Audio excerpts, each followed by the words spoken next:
RMN Network News. Sa pagpapatuloy ng ating mga balita, malawakang pagbaha at landslide na itala sa Eastern Visayas dahil sa magdamag na pag-ulan. Kasama mo mula sa RMN Tacloban, si Radyoman Chester Sanita. RMN Live Reports. Nagresulta sa malawakang pagbaha at landslide ang magdamagang pag-ulan kahapon January 4, 2026 na dulot ng shear line na nakaapekto sa iba't ibang lugar sa Eastern Visayas.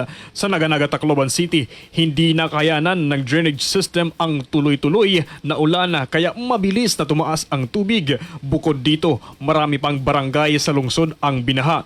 Sa Santa Fe, Leyte, ilang motorsiklo ang tumirik sa kalsada ng Barangay San Isidro dahil sa mataas na tubig. May mga driver din na piniling hindi na tumawid dahil sa delikadong kondisyon ng kalsada. Nalubog din sa baha ang San Isidro Elementary School. Umapaw naman ang tubig sa ilog sa Barangay Amandangay, Tabon-Tabon, Leyte. Kaya hindi madaanan ng mga light vehicles ang tulay. Dahil dito, nagtulungan ang mga residente sa pagbubuhat ng mga motorsiklo upang makatawid papunta sa kalapit na barangay. Temporaryo namang hindi nadaanan ang kalsada sa Barangay Veteranos, Alang-Alang, Leyte dahil sa landslide.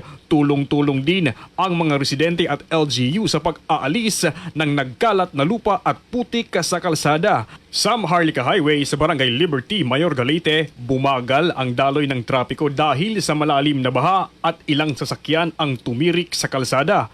Inilikas naman ang ilang residente sa Hipapad, Eastern Samar matapos muling tumaas ang tubig kaninang umaga. Sa ngayon, wala pa ring kuryente at communication signal sa lugar. Dahil sa pagpatuloy ng masamang panahon, suspendido ang klase sa mga bayan ng Kaibiran, Culaba, Kawayan, Kabukgayan, Almeria, Naval, Hulita, Burawen, Tabon-Tabon, Barugo, Haro, Mayorga, Palo, Alang-Alang, Tanawan, San Miguel, Tolosa, San Isidro at iba pang mga bayan.